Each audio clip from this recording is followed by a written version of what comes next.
Lihatlah anak domba Allah yang menghapus dosa dunia. Haleluya, haleluya, haleluya. Tuhan sertamu.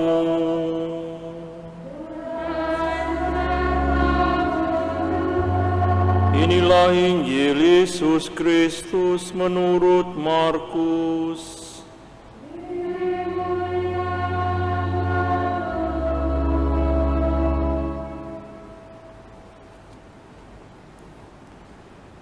Tatkala banyak orang minta dibaptis, Yohanes memberitakan kepada mereka,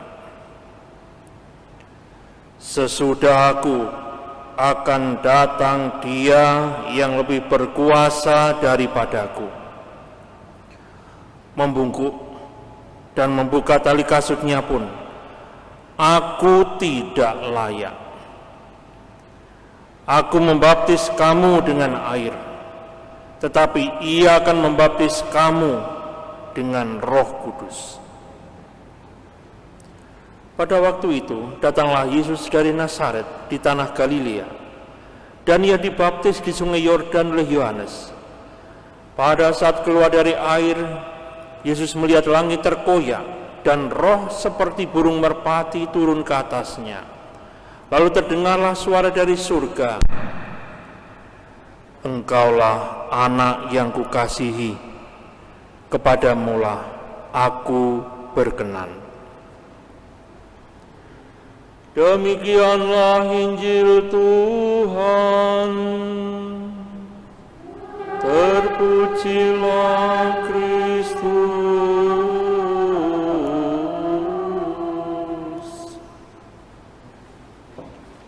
Para suster, brother, dan Bapak Ibu Saudara sekalian yang terkasih di tempat masing-masing, selama pandemi ini lingkungan gereja dan pastoran diserbu kucing liar. Banyak kucing liar datang, beranak, dan mungkin juga bercucu. Nah, beberapa tahun sebelumnya, sebelum pandemi, terjadi sebuah dialog antara dua pendeta dan seorang pastor Katolik. Mereka juga berbicara tentang masalah kucing yang menyerbu gereja mereka.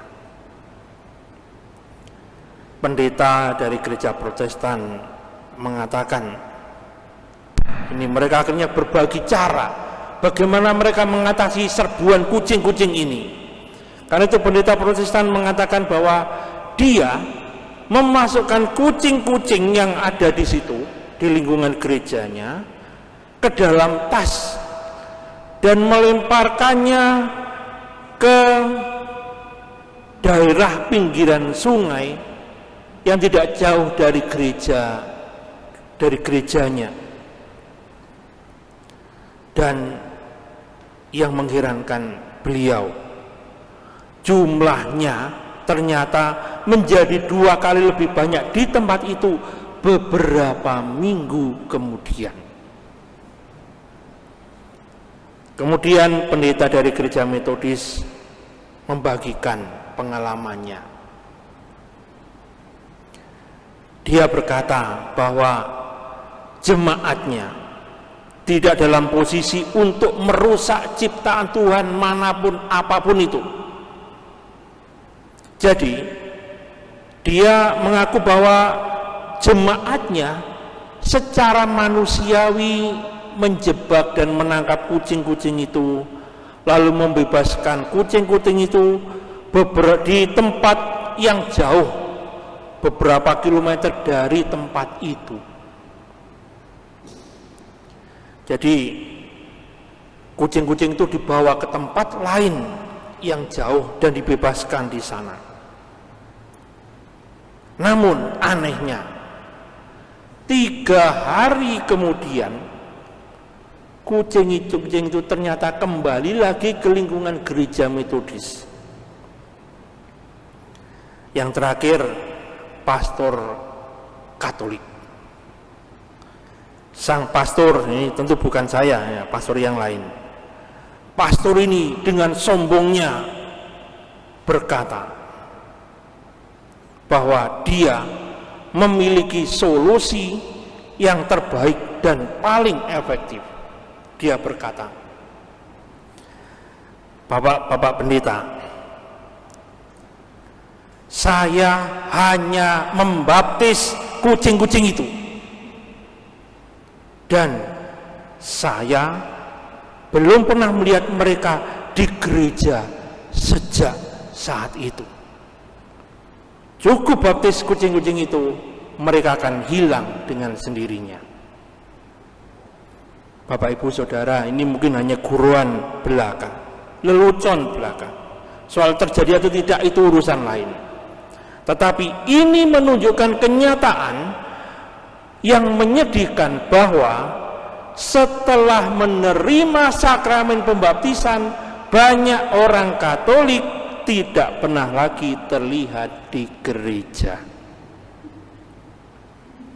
Saudara yang terkasih, sebelum Kristus dibaptis, Yohanes Pembaptis sibuk membaptis orang-orang yang datang kepadanya.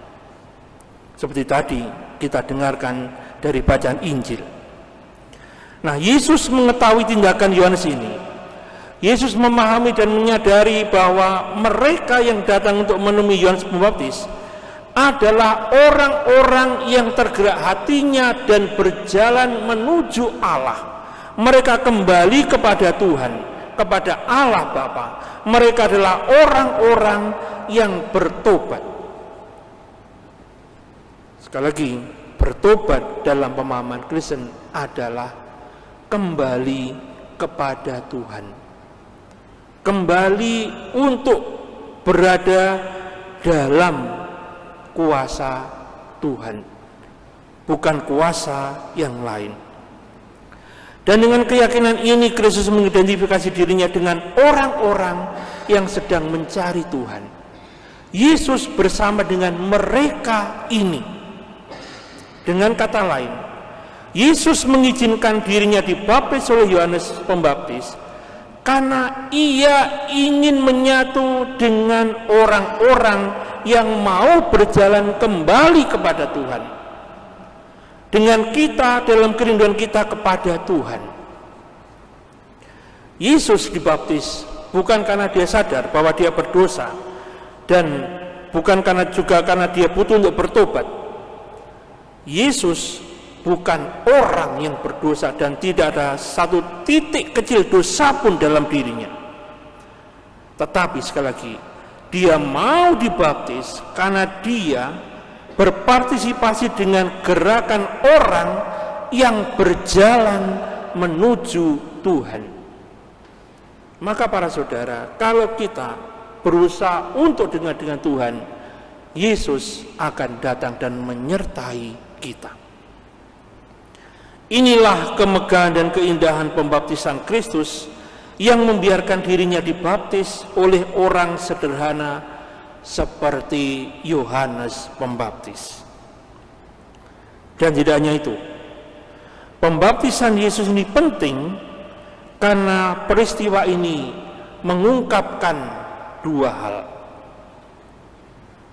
Yang pertama, pembaptisan ini mengungkapkan identitas Yesus. Siapa dia sebenarnya? Siapa dia yang kita ikuti dan kita imani? Yesus adalah anak Allah sendiri. Sebab tadi dalam Markus 1 ayat 11, sesudah Yesus menerima pembaptisan terdengar suara yang berkata, "Engkaulah anakku yang kukasihi, kepadamulah aku berkenan." Jadi siapa Yesus bagi kita? Dia adalah anak Allah dan bukan manusia biasa. Kalaupun orang lain mengatakan Yesus adalah nabi biasa, itu urusannya.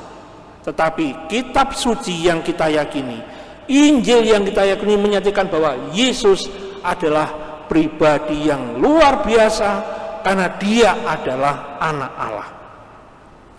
Kemudian hal yang kedua, pembaptisan ini mengungkapkan apa yang akan dia lakukan. Hal ini dinyatakan dalam bacaan pertama dan kedua, bahwa Yesus akan menghadirkan kesaksian yang kuat, yaitu kesaksian dari Allah sendiri. Dan bahkan nanti Yesus akan memanggil semua orang, banyak orang, meskipun bangsa yang tidak dikenal. Jadi bukan hanya terbatas bangsa Yahudi. Lebih lanjut, Yesaya pasal 42 menegaskan bahwa misi Yesus adalah misi pembebasan, menghadirkan tahun rahmat Tuhan, menghadirkan tahun Yobel, yaitu membawa keadilan bagi bangsa-bangsa, membuka mata orang buta, membebaskan tawanan, dan tentunya membebaskan setiap manusia dari dosa-dosanya. Saudara yang terkasih, merujuk pada pembaptisan Yesus Kristus, pembaptisan kita para pengikutnya, orang-orang Katolik, memiliki dua arti. Yang pertama, pembaptisan yang kita terima menyatakan secara terbuka bahwa kita adalah anggota baru gereja. Pembaptisan menandai penerimaan anggota baru gereja. Jadi setiap orang yang dibaptis adalah anggota gereja dengan hak-haknya untuk menerima sakramen-sakramen dan pelayanan yang disediakan oleh gereja. Yang kedua, pembaptisan yang kita terima memberdayakan kita, memampukan kita untuk melakukan pekerjaan baik sebagaimana dilakukan oleh Yesus.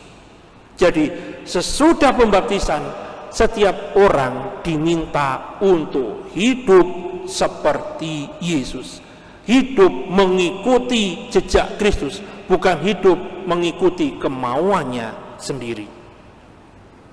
Jadi pentingnya pembaptisan begitu jelas. Bahkan Yesus Kristus sendiri, Tuhan kita, berkenan dibaptis. Menjadi pertanyaan bagi kita, apakah kita siap untuk mengabdikan dan membaktikan diri kita sepenuhnya guna melayani kerajaan Allah seperti yang dilakukan Yesus? Bapak, Ibu, Saudara yang terkasih, kembali ke cerita awal. Mungkin para suster, frater, dan Bapak Ibu di rumah bertanya, Romo, kenapa kucing-kucing itu kembali ke lingkungan gereja justru saat pandemi? Padahal waktu belum pandemi, kucing-kucing itu sudah dibaptis, tidak pernah ke gereja. Silahkan para suster, frater, dan Bapak Ibu merenungkannya. Amin.